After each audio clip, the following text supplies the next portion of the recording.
Welcome back to the Fuel Your Legacy podcast. Each week, we expose the faulty foundational mindsets of the past and rebuild a newer, stronger foundation essential in creating your meaningful legacy.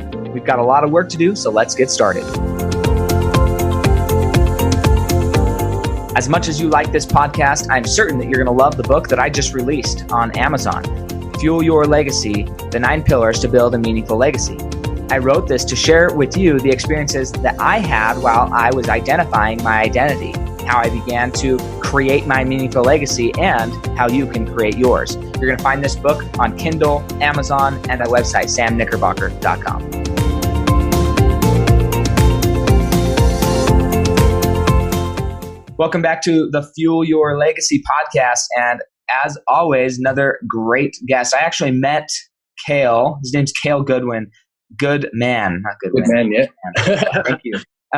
So I actually met him on Instagram because I was on another podcast. He saw me on Brad Lee's podcast, reached out, and was like, "Man, I love what you're doing. Love where you're going with this. I'd love to just see how we could add value to each other." So I'm grateful that he reached out because as somebody who's been an entrepreneur for a long time, taxes is one of the main things that people just screw up in their life. I had one client just recently, matched him up with a real estate tax person, and they're going to go back 3 years and refile and probably save my client close to $30,000 to $50,000 that they overpaid because they just didn't know what they were doing. They said, "Hey, I'm going to do it myself. I'm a do-it-yourselfer." Well, yeah. That do-it-yourselfer just got really expensive. And so that's what I love about this. So when we connected, it just seemed like a good fit to have him on here. But Kale, he came from a background of kind of hating the government. I feel like anybody who comes from a background of hatred or really distrust of something, oftentimes they end up, once they understand it, they end up really becoming an advocate. And it's not that you're an advocate for the IRS, but understanding what the IRS code is for can really shift your mentality and say, wow, I can actually add a lot of value if I can help other people have the same epiphany that I had.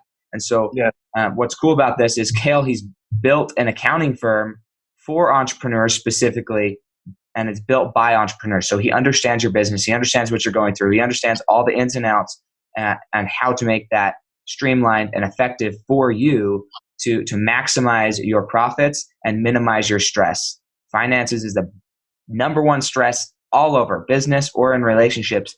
And if we can take that stress off of you and just give you some real actionable things that you can work on a quarterly basis and have everything in perfect order by the time tax season comes, then it's like you're not even thinking about it. You're not stressed about taxes. You know they're just going to get filed and it's going to happen. You're going to get what money is yours. You're going to pay what you owe, and it's all going to be planned for. And that's why Kale's on here today, because that's what he's creating for people. He's creating peace, time, joy, loyalty, and focus for you as a listener.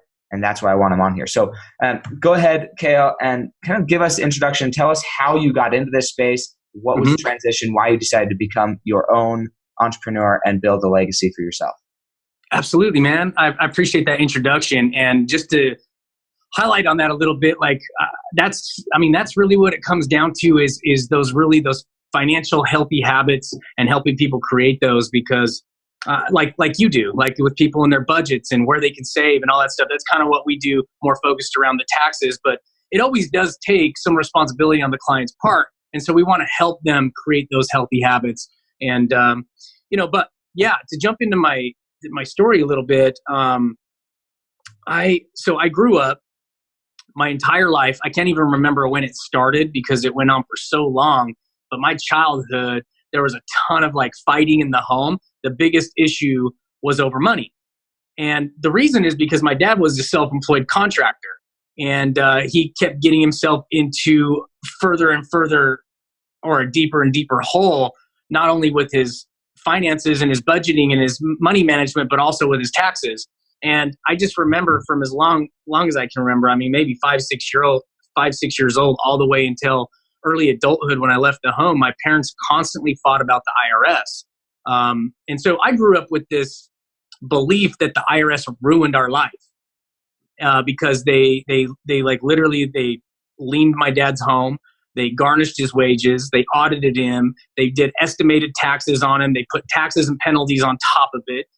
He to the point where he could never get caught up based, from what he was making. He could never afford to live and get caught up from the debt that he got behind on.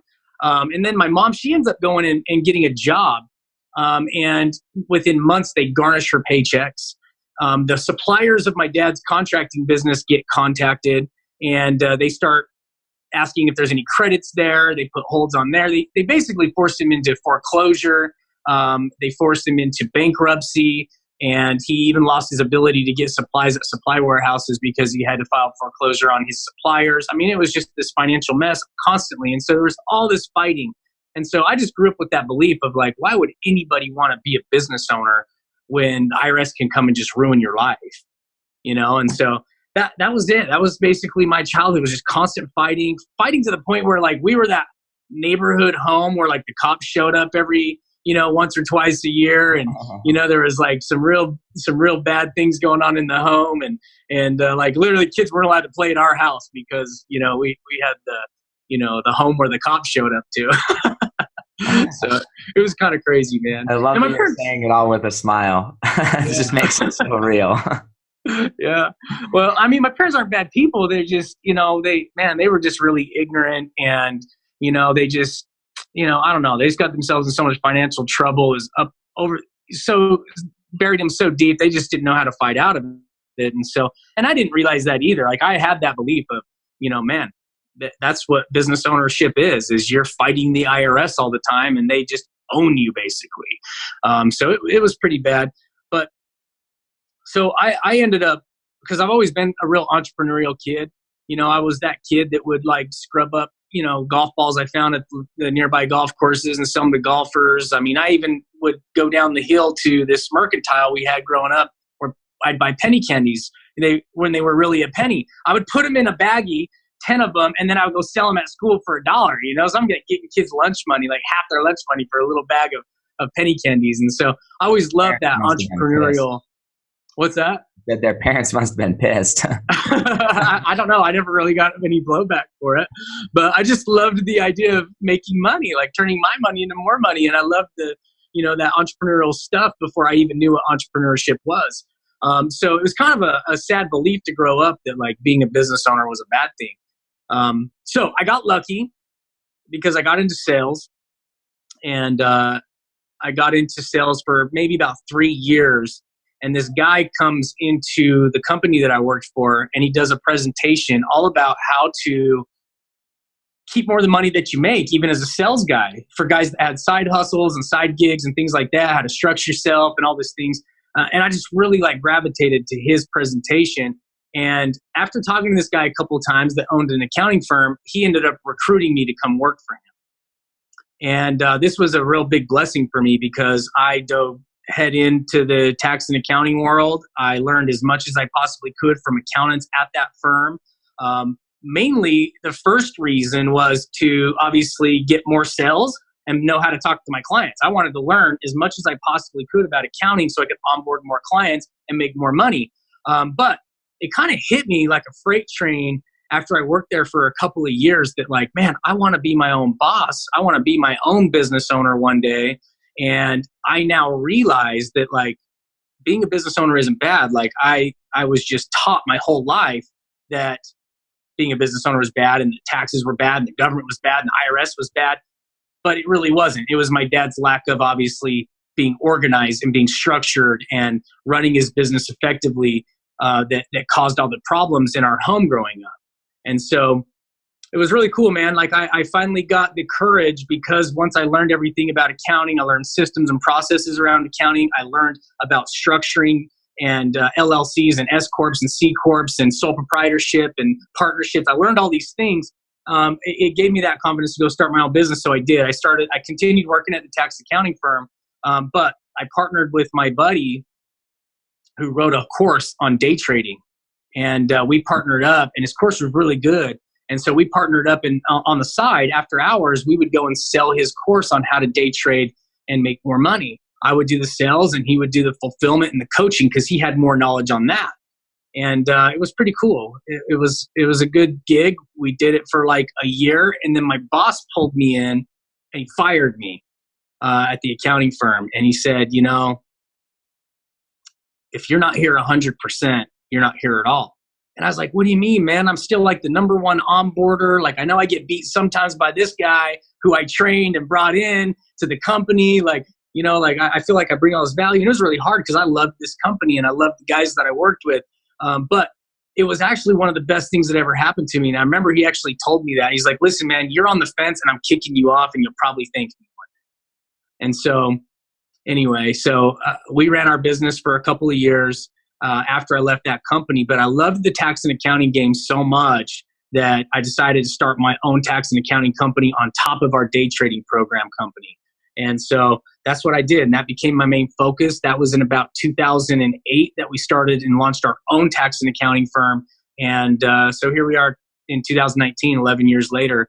And that's my main thing. It's my baby is I run the tax and accounting company. So that's awesome. So there's a few things I want to kind of bring out there because I think this is where most people tend to be. And I'm curious for yourself, why do you think that your parents didn't seek further education? Like, why did they not go and ask a professional to help them? Man, I wish I had a really good answer for that. I don't know why they never did. I know my dad hired CPAs and then he would just never follow through with getting them the information to get caught up and get this problem taken care of. And man, I was like 19 years old before he finally did it. But I think he got caught up in just the grind of constantly trying to make more money to get himself out of the hole, and that he never really put the time and the focus into actually, solving that problem. He just kept trying to fix it by making more money, which just kept catching up to him. And and he did actually have some years where he made a lot of money, but then it was just more tax debt on top of more tax debt. And so I think he kind of thought literally like if he just stopped filing his taxes, like problems would go away, and it didn't. So yeah, no, and this is exactly why I want to bring this up, because so many people, and I won't say I'm guilty of it entirely. If somebody understood what I was teaching, then maybe they would understand this, but maybe they don't understand, and that's why I'm glad I can shed some light on this. Some people believe that just making more money will solve all their problems. It'll help them get out of debt faster. It'll help them whatever. That is important, but there's other ways to make money. Because if we think of money as value, then you could go trade time for money or value for money, whatever. You can go earn more money. Let's say you can go work for a day and earn $1,000. Right. Or you could spend a day saving $3,000. Which is the most productive day? And people think, well, obviously earning more money, that's going to give me the best rate of return. And sometimes figuring out how to decrease expenses or not have to pay taxes on certain things, that's more valuable than the value of earning more money. And people don't always recognize that. And same thing with refinancing debt, refinancing car loans, credit cards, school debt, whatever it is. Sometimes repositioning stuff, there's a better rate of return on the reposition than on trying to earn more money. That's not always the case, but in a lot of cases, it's definitely something that needs to be looked at and really gone over critically and think, okay, what's more important? I was talking with a client yesterday, and he's like, well, all my family thinks I should go into this one investment. Like, that's fine. You can go into that investment and you will most certainly have a higher dollar amount in your account at the end of that investment than I will have in mine. But do you just want more money in your account, or do you want to live on more income? Because in this other account, you can pull out twice as much without market risk. And so now the question is, I might have less money, dollars in my account at retirement, but I'm getting a third more income than you are. I'm getting 30% more income than the other person. So at that point, which is more valuable? And really getting into the numbers and analyzing that, that's why professionals are valuable. Yeah. And it's good to have somebody who can help you understand, hey, slow down. Yep. Making money is not always the answer. Let's build a foundation that we can actually make money inside of, and you'll never have to worry about this again. Let's set up a structure to make that happen. So I'm curious, the next question is, when you were kind of getting into accounting, and I know you said you wanted to learn as much as you could to help other clients. Were you connecting your purpose at that point back to your own childhood, or was it still just like, hey, this is a new thing and no connection to childhood at all? No, the only connection that I really had when I started to do my own thing was like, man, I kind of had that epiphany of like, dude, this is very achievable to own your own business and not have those problems that your dad had growing up. My dad had. And those were the big connections that I had, but I didn't actually put it together until probably about 4 years ago that I was like, I really gravitate towards finance and taxes and accounting for a reason. And I just, it kind of just hit me one day when I really started thinking about why I like it so much. I was like, man, it has to be because of my childhood, so that actually didn't come till way later on. Like, I just loved making money at something that I got good at. And you know what I mean, all that. But then I started kind of putting it together that I really enjoy it. And the reason is because I like solving these type of problems. I like being able to help people out of the problems that my dad was in. And I like helping prevent the problems that my dad got himself into.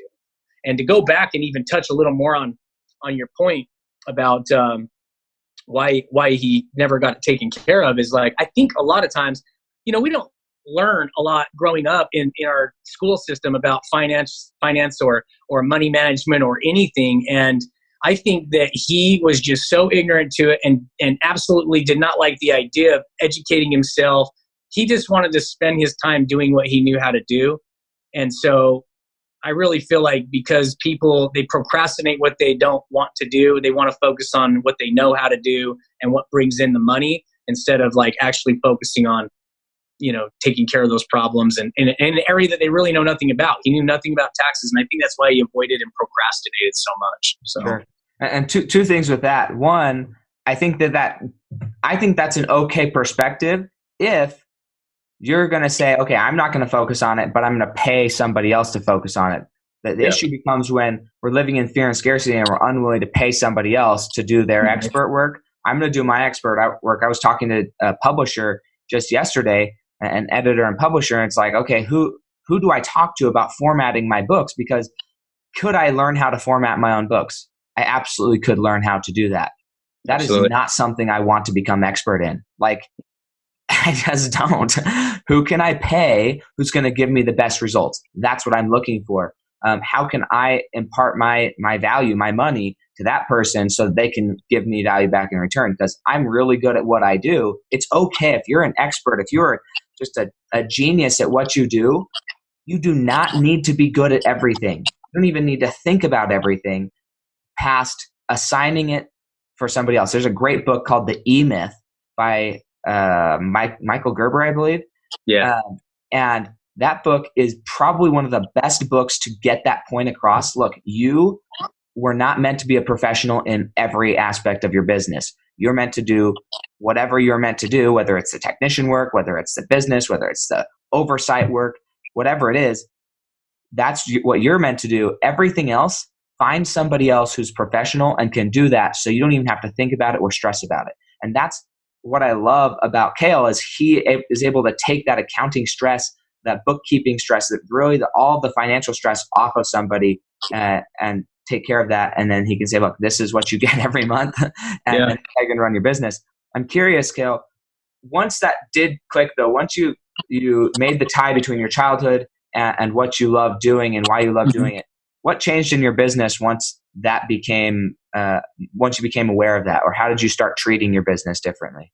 Everything changed, man, because before, I was running it like a business. Like, where can I cut cost and make more? And you know what I mean? Almost, I'm just focused on making my business successful. And when I realized that, I was like, you know what? I need to actually invest more into our fulfillment, more into our systems and processes, more in how we service clients, because the more money I help my clients save and the more service and value I add to them, the longer they're going to stay my customers. I'm going to have more, you know what I mean? I basically re-engineered it as like, instead of trying to figure out how to make more now, how can I make more in the long run by adding more value?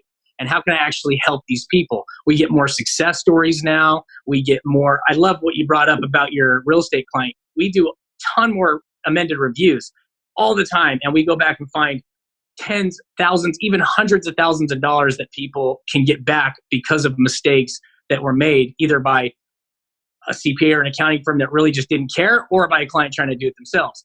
So we love that. So we started doubling down on services like that to start showing people how they can actually, the mistakes that they were making and how much they can actually save by doing some initial tax planning instead of just a bunch of projectional tax planning. And so that changed everything for us, because it was just such a valuable service and people were getting such a good almost return on their investment with us that they now stay loyal customers with us for a lot longer. And then they want to hire us for more services like bookkeeping and tax preparation and all that. So yeah, no. So a few things. The reason I asked that question of Kale, I didn't know how he was going to answer, but I know a principle of truth, and the principle of truth is that when what you're doing on a daily basis, once you can connect that with your core identity and purpose, things change. You start looking at life differently. You start looking at how you're serving differently. And you heard him say it.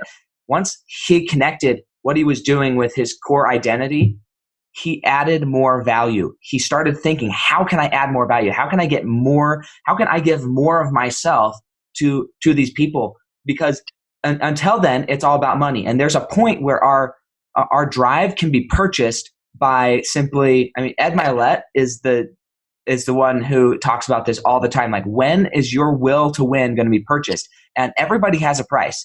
And to assume that you don't have a price, I think is a little bit mistaken, but only when you're connecting it to money. Once you connect it to your identity, I don't think you have a price anymore. And that's the key thing. Once you can identify your identity and start building a business on that foundation of your identity, that's when you're all in. That's when your boss says, look, you got to get out because you're not all in here. That's when you're able to go all in. But also that's the value that you're adding is adding the identity. And then this other thing, I want you to speak to this because you're the professional. You're allowed to. I'm maybe not as much, but the perspective of people with taxes. Okay, so a lot of people think that taxes is something they have to pay, and the government is dictating to them what they have to pay. They don't understand that every time you file a tax return, your tax return is essentially a proposal. It's a business proposal, as if you were going to go into like a flea market and say, okay, you have all this stuff that I want to buy. You think it's all worth $50. I want to give you $30.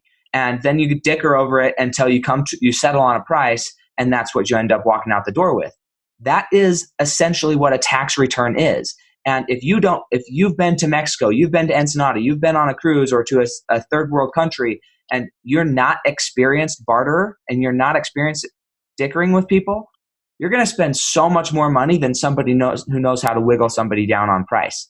And that is the difference between an experienced accountant who understands what is actually happening and somebody who's trying to do it themselves. And don't do that to yourself, because it's not you that's hurting. It's your family. It's your children. It's your parents. It's your grandparents. It's all the people who depend on you financially that you're not allowing the full benefit of a professional. Anyways, you can speak to that. Absolutely.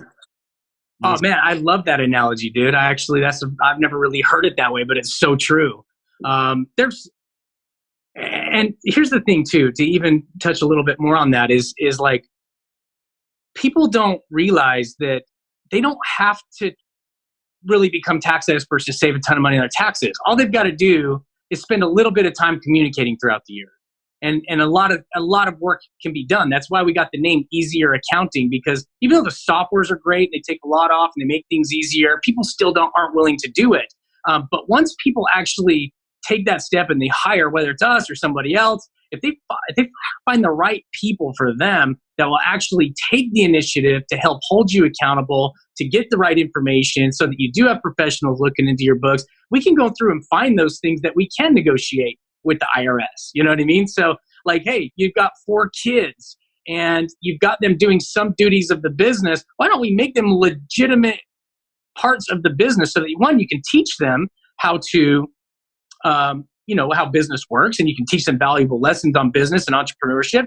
But why don't you actually start paying them the right way so that you can actually get the tax benefit on top of just your child tax credits? And that's totally legal and legitimate as long as they are having a legitimate duty of the company. Like I've got clients that pay their younger kids just as Instagram models, because there is Instagram models out there that make a substantial amount of money. And you can pay your kids up to $12,000 a year, and they don't have to file a tax return. You don't have to do a W-2 on them. You don't have to do a 1099 on them. You don't have to do anything. You can just write it off as child labor. And then at the end of the day, you just wrote off $12,000. Now you use that $12,000 to actually cover the expenses of your child: baseball fees, school fees, clothes, groceries, portion of the rent, portion of those things that are not tax deductible in your life. So you're really getting like the tax deduction and using it to cover things that aren't tax deductible in your life, which is a huge savings. So, there's just things like that, like just as for one example. There's also things with investing and things like that we can show you throughout the year. And your accountant could do most of it for you if you're just willing to communicate with them. Yeah, because ultimately, and this is where people don't understand, like their lives I see this on the financial side. So this is why I love this conversation. But all that's happening is it's the way that we're presenting the information to the IRS. All the numbers, all the ones, all the zeros, everything's the same. All the money's flowing essentially the same way. The difference is, how are we having that conversation with the IRS? What are we saying to them? Right? So delivery is key in that conversation. And if you don't want to spend all year finding out, hey, how did the government change their preferred language of delivery, then have somebody else do it. I promise you. And people do not believe this, but I do promise you. And I'm not going to guarantee it because that would be against my my rules, but I will say this. I have never seen somebody pay more in taxes by using an accountant. Every single time they save money. And they're like, oh, well, it cost me $600 to file with an accountant, or $1,200 a year, or what. I paid $4,000+ a year for a good accountant. And here's why. Because I know that accountant is going to save me at least $4,000 on my taxes, at least. And even if he doesn't, even if it's zero, what I paid the accountant, and my tax refund versus if I just filed it myself and I had to pay more to the government, then this is my position. Would you rather pay the government, the IRS? It's not even really the government if we're being completely honest. It's just the IRS. Uh-huh. Or would you rather pay somebody in your community? Like, what are you trying to support? Essentially a big corporation, or or somebody in your community. And even if you broke even, it's still better to support people in your community, I think. Oh yeah, dude, I totally agree with that, 100%. But you're the one getting the money. Well, and I tell people all the time, I'm like, listen, man, a great accountant, someone that actually cares, should never cost you any money. Like, that's why we do amended reviews and initial tax planning with our clients when we bring them on board. And that's why we do things the way that we do things, because we want to show them, first of all, these are mistakes that are being made. And if we can't find mistakes that are being made, great. Then we just gave you peace of mind. You can keep the guy that you have or the gal, because you've got a good thing going. Like, we can't find any mistakes, but we also look at what industry you're in. What NACIS code are you in? Like, what are the deductions that you are not implementing that you're eligible for? And do you have expenses in those areas? Because we want to also find out, are there things you're missing out on that we can now implement into your tax saving summary? And we do that because we want to show people right out of the gate, like, we can save you this much money. And then we can add more value the longer you use us, because it's like, okay, right now we're in the lowest tax rates in 8 decades. Like, we literally in the middle of a tax sale where rates are as low as they've ever been. So we don't want to continue to just do all these tax deferring strategies when we know almost 100% that tax rates are going to be a lot higher for our clients when they actually do go into retirement ages. So why do you want to defer a bunch of money right now that you're going to pay a higher tax rate on later? And then not only that, but then get your Social Security tax when you have to take your, minimum withdrawals from your 401ks or your IRAs.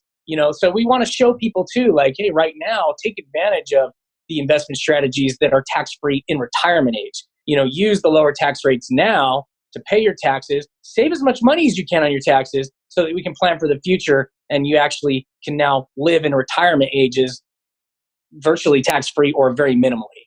Yeah, absolutely. I love it. So when you're going through this and you have this epiphany, you're going to change and you're saying, okay, I'm going to start my own business. Obviously you had the skills, and this is where a lot of people think, well, I have the skills for somebody else, but I don't have the skills for myself. But not only do they think that for themselves, but oftentimes people around them don't believe that they could actually be successful starting their own business. So tell us a story of your biggest naysayer and how you were able to silence them in your mind and continue to progress and succeed regardless of what people were saying about you. My biggest naysayer, I mean, that was probably me, I was my biggest naysayer. And I was just, before I even worked for the tax and accounting firm, I was just a sales guy, and I made pretty good money. I was making 120 on up to even $150,000 a year in sales. And so I was paying a lot in taxes myself. That's one of the reasons I really liked that guy's presentation when he came to see us. But even though I hated paying taxes, I hated the idea of my childhood. I hated the idea of getting myself into tax trouble. So I preferred to just have it taken out of my W-2. I preferred to have it taken out of my paycheck. I preferred never to be in those type of tax troubles. I liked that it was easy for me to go to H&R Block, which I actually did use. I used H&R Block when I was a sales guy. So that, sorry, someone tried to call in there. So that I could just pay what I was owed and I would never get in those troubles. So that's basically was my mindset. I want to make as much money as I can. I don't care what I got to pay in taxes. I just don't want those problems. So probably before I even went to work for the tax and accounting firm, probably one of the biggest things that helped silence that is when I started working with this guy before I worked for him. He was my accountant. I stopped going to H&R Block. I started going to him because he showed me that my wife, she was in an MLM business to make extra money. She was kind of a stay-at-home mom, and she wanted to make extra money. So she joined this MLM. He showed me that, like, hey, you guys legitimately are trying to make money with this. It's not just some hobby. So you should structure yourself as an LLC, and you should start keeping things separate and get organized and start, managing your money a little bit differently, because there's all these deductions that you're opening yourself up to. And I probably would have never went to work for him, and I probably would have never became a business owner if I wouldn't have learned those things from him, from the professional that I was getting advice from, because I started saving a significant amount of money on my W-2 job because of all the tax deductions we were creating with my wife's home-based business at the time. And so I was actually really blown away by wow, this is why do not more people know this? Why did my dad not know this? All that. And so that was probably one of the biggest moments where I was able to start silencing myself as my biggest naysayer and realize that, dude, you don't have to be scared of the IRS. Awesome. I love it. So it's funny because we grow up as children, not everybody, but a lot of children grow up and they're scared of the dark, right? And I don't think that it's completely unwarranted to be scared of the dark. It's unknown. And it's kind of a natural reaction to be scared of the dark. But so too often people take that physical example and they just limit it to the physical example. But in reality, psychologically, we're scared of the dark. We're scared of things we don't know. And to simply silence the naysayers or get rid of a lot of those concerns in our lives, if we just expose ourselves to what is, then we don't have to be scared of what is anymore, because now we know, right? There's clarity there. And so I love that is the way that you were able to silence yourself as a naysayer is, hey, I just needed more information. As soon as I got more information, then I was good to go. And I've seen that with my clients. Sometimes they'll question okay, is this really the best thing for me? I'm like, okay, I understand that you don't know what I know, and that's fine. So here are some books that you can go read. If this is the way you need to do it, we need to expose you to more information, more third-party sources, not coming from me, so that you aren't sitting there thinking, oh man, I probably should not do this. No, I want you to think, okay, how could I make this work? What does Sam know that I don't know? I do my best never to assign malintent to somebody, or that they're trying to screw me over, or that they did something maliciously to hurt me financially. I just don't believe that. I think people, in reality, they simply don't know what they don't know. They're acting on the best information that they have. And so if that's the case, how can I then bring somebody more information, or how can I myself get more educated so that I don't have to worry about that again? So then what would you say, because that all that takes tactical or some type of practical and application, what would you say a habit, mindset, or behavior that you've adopted throughout your life has helped you create your meaningful legacy? What is a habit, mindset, or behavior of yours that's helped you do that? And then how could we adopt that into our lives? Yeah, I tell people all the time, like I get on stages and present and stuff like that, just like you do. And I tell people all the time at the very end, I'm like, listen, success is definitely a byproduct of execution, and that's what I've always been really good at, is just executing. I just do things, right? Like before I even know if it's going to work or not. I don't overanalyze. I don't try and put together a perfect business plan or anything like that. When I have an idea of what I think is going to work, I just do it and find out, right? Through executing. But I tell people all the time, I'm like, listen, success, yeah, you're going to get results from execution, but wealth, profit, those are not just events that happen. Like they are created through healthy habits. You have to start like getting things in order, like bookkeeping, the things that you don't want to do. You have to do them in order to know your numbers. And that's something that I had to do. Instead of just pitching it and saying it, I had to start practicing it. And so I'm very disciplined in my books now. So like I use my own service. I've got Jared, I got Team Jared here, Team Chris here, Team Sean here, which are all bookkeeping teams. And they manage my books for my companies as well. I have several companies. I have my own S corporation. They manage my companies and they manage my S corporations. I look at my financials with them every month. And it only takes 20 minutes. So are you willing to spend 20 minutes a month, like understanding your numbers so that you can actually make better decisions in your business? So I had to start practicing what I preach. So I do that religiously now, monthly. I take the time to actually understand my numbers so that I can make better decisions in my business. So I've stopped just executing and hoping for the best return. And I started actually diving into my books and analyzing my numbers and making educated decisions based on financial information instead of just winging it. Yeah, I love that. It was for a long time in my business, I would just ask people general numbers like, okay, well, how much do you think you're spending here, here, here, here? Just get some general numbers, how much you're generally making, what's your general expenses? Okay, so you have a discretionary income of about XYZ or whatever. And what I found was, although that was fairly helpful, I mean, it accomplished my objective of being able to help them invest money.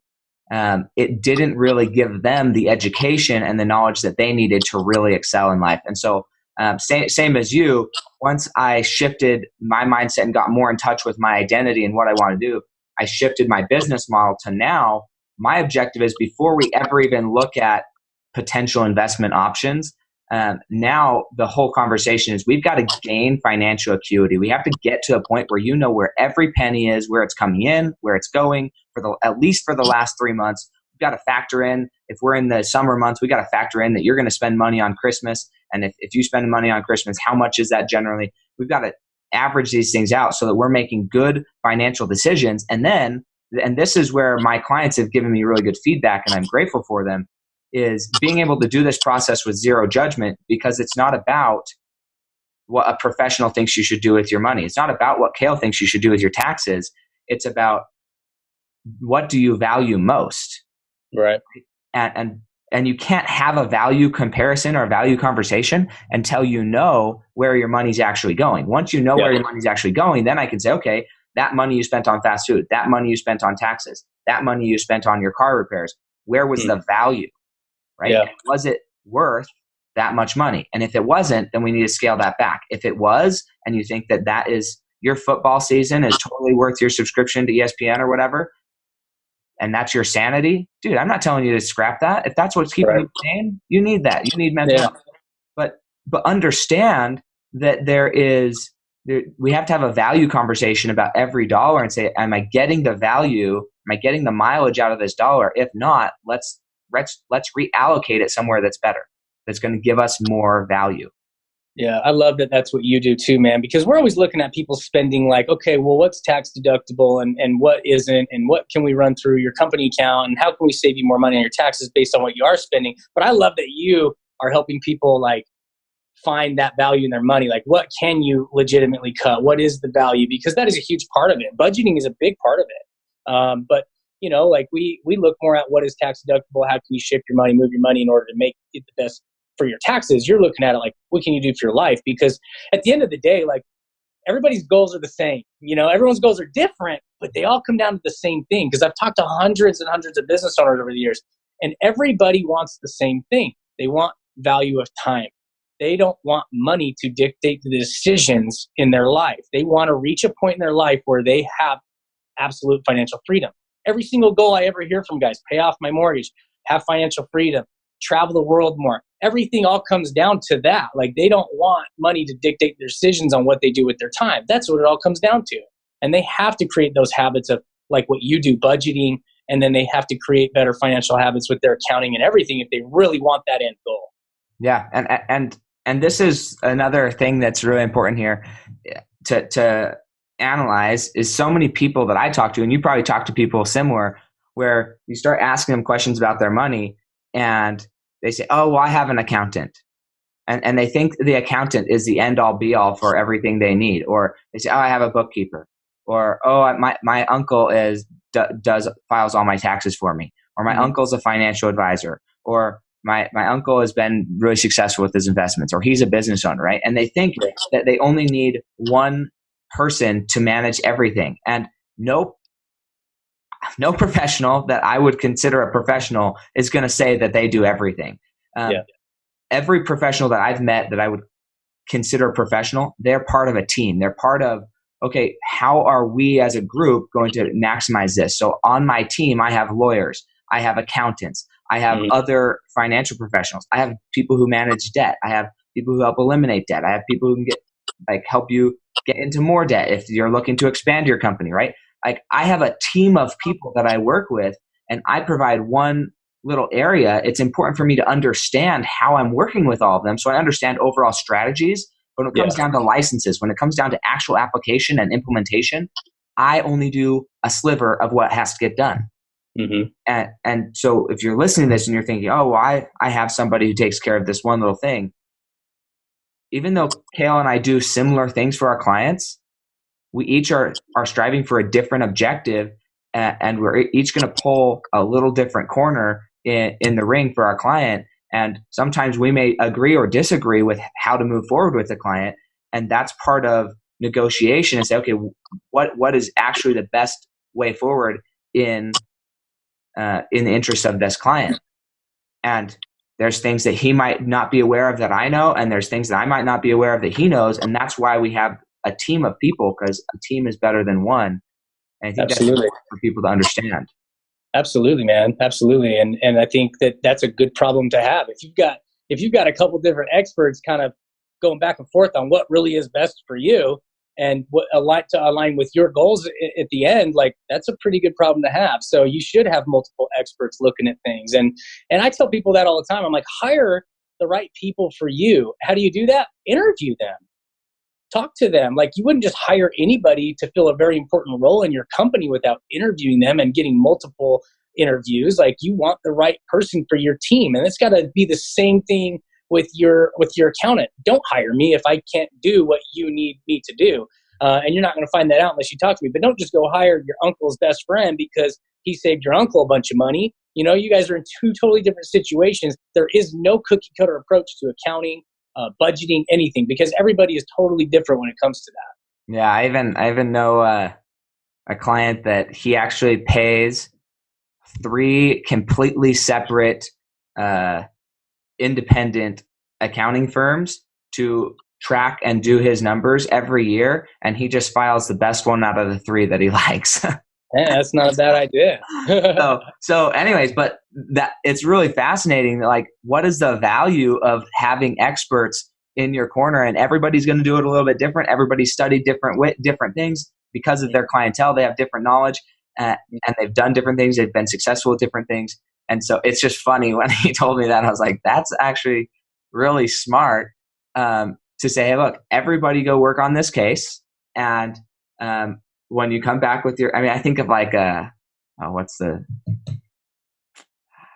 it Potiphar in the story about, I don't know who it was.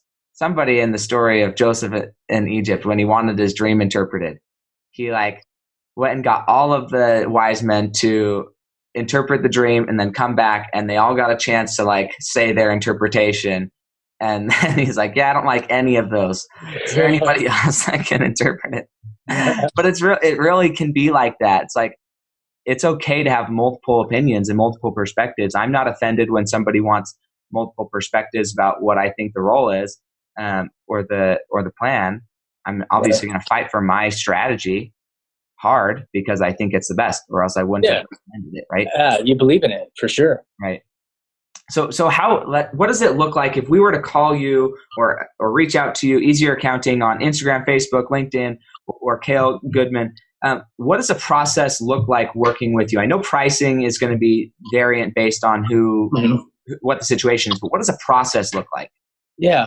So the process here is it's kind of different based on what you need. Like, we have clients that call us that they're tired of their accountant not calling them back, or communication's poor. We have clients that just feel like they're overpaying, and so we get clients from all over. We go to events like you do. We have people approach us at events and after events, but based on what the client's telling us is the road that we're going to take them down. Like, if people are like, oh man, I just want to see if you can save me money first, and whatever, like before I hire you or whatever, which is fine. We're totally fine with that. Well, then we are going to talk to them about, like, well, let's do an initial tax plan. Okay, I'm not going to do. A lot of people, first of all, don't even tax plan at all. So we're going to say, okay, well, what we do, we have a tax plan product which is $1,000, and we do a $2,000 guarantee on it. So if we can't show you as your accounting sits right now, not on future projections, not all that stuff, not future investments and how to defer money, none of that stuff. If we can't show you in your accounting how we can save you at least $2,000 right now as your accounting sits, we'll give your money back and you can go back to your accountant. At least you have peace of mind. If we can show you at least $1,000 of the savings on top of what you paid us, then sorry, someone keeps trying to call me. You're gonna see. And so our tax plan is based around an amended review. We're gonna look at your past 2 years' taxes. We're gonna analyze all the mistakes that we're finding. We're gonna look at your industry, like I talked about before. What can we implement to add more value, and a summary, basically, of if you fix this, if you add this, you will save this. And so we do that with a lot of our clients initially. But a lot of clients just call us up and they're like, dude, my books are 8 months behind. I'm sick of it. I'm trying to get a loan. The bank wants to see financials. Can you guys help me? How quick can you help me? And so we have a team of bookkeeping experts where they'll jump in, dive into your books. They'll look at what you do have, or if you have anything. If you don't have anything, they'll look at your bank statements for your business banking, your personal, to determine what is the workload for this client. We don't charge people based on how much money they make and how much money they net. We charge people based on what is it going to take us to service this client every month? 3 hours, 4 hours, 5 hours, and then we build our quote around that. That way, we don't care if someone's making $2 million a year and they're netting, $1 million of it. We're not going to just be like, man, how can we get as much money as we can out of this client? We don't do that stuff. We look at how many hours is it going to take. That guy might have only, 150 transactions for the entire year. So his bookkeeping is going to be pretty cheap, even though he's $1 million client, a millionaire. We might have someone that makes $200,000, $300,000, $400,000, $500,000 a year, but they're not netting very much. But they also have a crap load of transactions going through their bank accounts, and we're going to hook our cloud-based software to it. Maybe they're handwriting checks, and then we got to check images in order to properly categorize. And so there's like all these things that we got to do. And so if that takes more time, it's going to cost you more, even though you make less money than the millionaire that's paying us less. It's all in how much time is it going to take to service you. And we are going to find ways to help clean that up as well, and give you better savings on your accounting. So, yeah, no, I think it's key to understand kind of what that process looks like, because a lot of people, they're scared of the unknown, and we've already talked about this. They're scared of the unknown. So when we can eliminate some of those barriers, what is it? Is it like a one and done type thing, or is it a continued relationship of saving? Like, what for you? What type of clients are you looking for? Because I know there's a lot of people out there, and I want to make sure that the people listening to this know exactly what you're looking for. Yeah. So calling in and wasting your time. We do get a ton of people referred to us in startup phase of their business. So a lot of times they can't afford like an ongoing expense. So we just try and do our best to advise them. But we will do one-time services. So if someone needs an LLC set up, an S Corp, multiple LLCs, whatever it is, we have those one-time services where we can form those entity docs for you and make sure that they're set up properly from a tax standpoint. We have tax planning, which is just kind of a one-time service unless you want ongoing tax planning. So we do have those one and done type services, and sometimes people go out of business, it doesn't work out, we don't hear from them, and other than if they want to dissolve that entity later on, which we'll do. But we do aim to earn the long-term clients. So we like guys that are in their first 2, 3, 4, 5 years in business that haven't gained a whole lot of financial expertise. They are pretty ignorant, but they don't want to get into those tax troubles and those tax burdens that people like my dad had growing up. We love those type of clients because we know we can help them solve a lot of problems before they even happen. But yeah, we want them on our bookkeeping services and our tax prep services. We roll our tax prep everything into like a membership style. So if we have someone that's bookkeeping, tax preparation, ongoing tax planning, which is a great product, we also throw in unlimited tax consulting. So we're not like your traditional accounting firm or CPA firm where every time you call us, you get an hourly bill like an attorney. We give unlimited tax consulting. So if you are, because your business is going to be ever changing. Like if you're out trying to buy a new vehicle for maybe your plumbing business or something, like, or maybe it's a personal vehicle, but you are going to use it partially for business. What is the best thing to do? Well, let me call my accountant over at Easier Accounting. Let me see if I can, lease this vehicle. Is that a better tax write-off or should I purchase it? What's the deductions? What's the difference? How much is it going to save me? What are my options? And so we get people that use us for those type of scenarios all the time. But that's why we throw unlimited tax consulting into all of our membership packages. Yeah, I love that. Cool. So this is, where's the best place to connect with you? Is it online, Instagram? Yeah. Like, where's the best place to contact you guys? So we do have an Instagram, Easier Accounting. We also have one where we do just business advice and things like that as well. On top of just accounting, it's called At Real Business Owners. That's all on Instagram. But most people contact us through our website. You can get on there and chat. You can look up our phone number. You can come see us. It's just easieraccounting.com.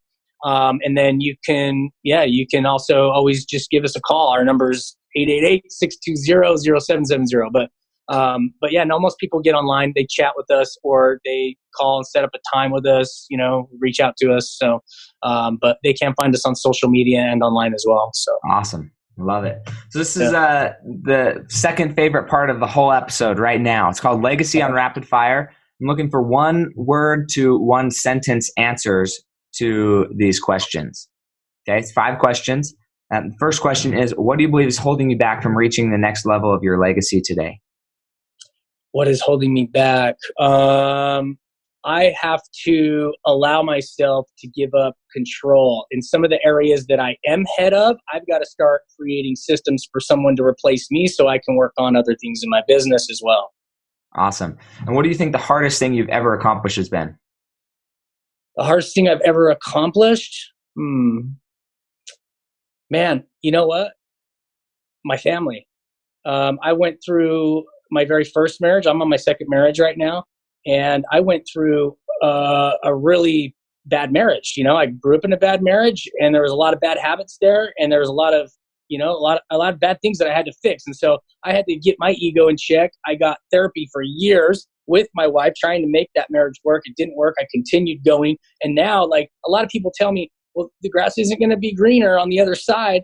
But at the end of the day, it is, if you choose for it to be. Like, I put a lot of work into fixing me so that I could be a better business owner, a better husband, a better father, everything. I put a lot of work into that, years and years of working on me. But my family is happy. We have so much gratitude in our home, but it wasn't easy. I had to totally shift who I was to accomplish that.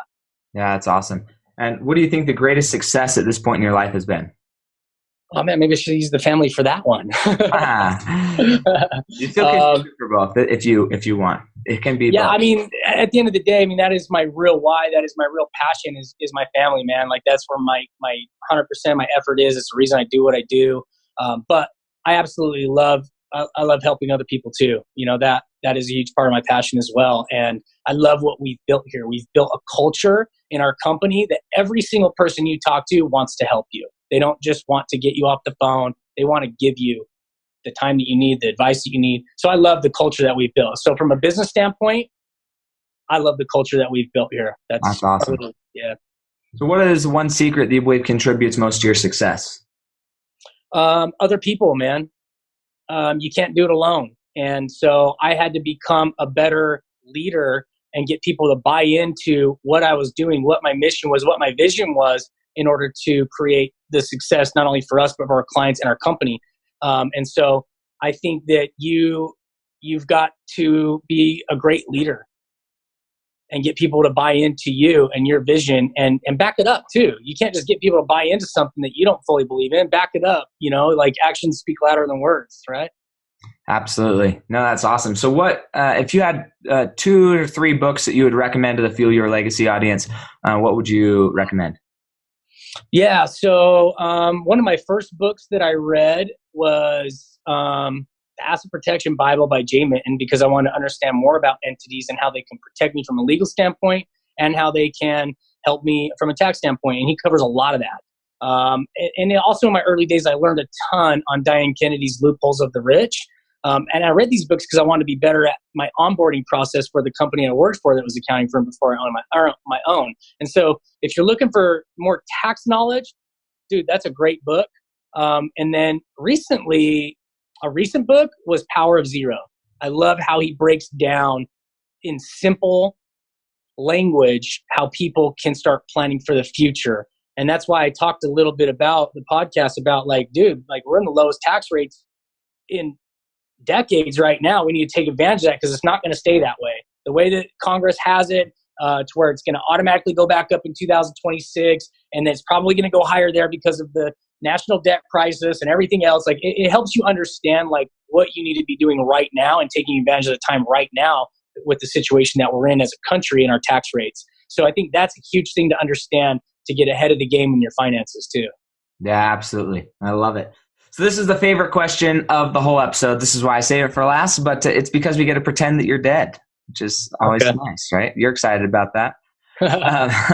No, but it's about legacy. And so the question is, if you were to pretend that you're dead and you got the opportunity to kind of view your great grandchildren, so 6 generations away from now, they're sitting around a table discussing your life. They're discussing the legacy that you left. What do you want them to be saying 6 generations from now about you? Man, hopefully they're saying, I wish Grandpa was still alive so that I could pick his brain on some things, because that is one of my goals, man. I want to be that pillar of my family. I want to be the guy that can give actual wisdom to my kids and my kids' kids and everything else, man. I hope that I can pass information down from generation to generation that benefits my entire family for decades to come. But yeah, that really is my goal at the end of the day. I've been asked the question about what my ultimate goal is, and it's not a dollar figure. It's not a certain amount to sell my business for. It's not any of these crazy things right now. It's wisdom. What can I offer for my generations to come of my family? And so that is going to be the ultimate level of success for me, is what kind of family have I created? What are they adding to the world as well? And so that is my ultimate goal. But hopefully they're saying, and hopefully with social media and everything like that, they actually get the opportunity to go back and look at that kind of stuff. Everybody should be posting and sharing their story online now, because that is the people who are going to be looking at it, is the generations to come, the people that are your great grandchildren. And hopefully there's a lot to learn there, but hopefully they're looking back and saying, wow, what a great example we had in our family, and how much he was able to teach my dad and my dad's dad and everything else. So, and I wish he was still here so I could pick his brain as well. Yeah, that is awesome. I love this whole episode. I love everything about it. I'm super grateful. Kale is actually going to be speaking with me at Door to Door Con in January. So super excited to really get to jive. We're going to be on the same stage, same room, talking about finance, making sure that people can understand and implement some tactical things to change their life. If you are in any form of that industry, any sales industry, it doesn't have to be door to door. It's any person to person or business to business industry. Door to Door Con is going to have some major players. Ed Milet, Tim Grover, John Stockton, I think is his name. Oh, wow. I mean, there's a lot of people going to be there who are heavy hitters in not just the personal development sphere, but business in general. They're major leaders in business, and they're going to be there speaking. You don't want to miss it. The tickets are not that expensive for for what you're getting. It's going to be at Salt Palace in Salt Lake on, I believe, the 16th through the 18th of January. You're not going to want to miss that. But Kale and I will be there jamming it up on stage. I'm excited, man. Yeah, it's going to be a good time. And then also we'll have some booths there that we can, if you're interested in kind of talking more one-on-one, we'll be there to chat about that. And yeah, just super excited. Me too, so man. Grateful for you and for your time that you've taken out of your day to be on the Fuel Your Legacy podcast and add that value. Some people's lives are going to change, which is going to be awesome. So my pleasure, man. I can't wait to share some things about our episode today, and hopefully get you on our podcast in the near future as well, dude. Love that. Yeah. So I love that as well. Well, thank you so much, and we'll catch you guys next time on Fuel Your Legacy.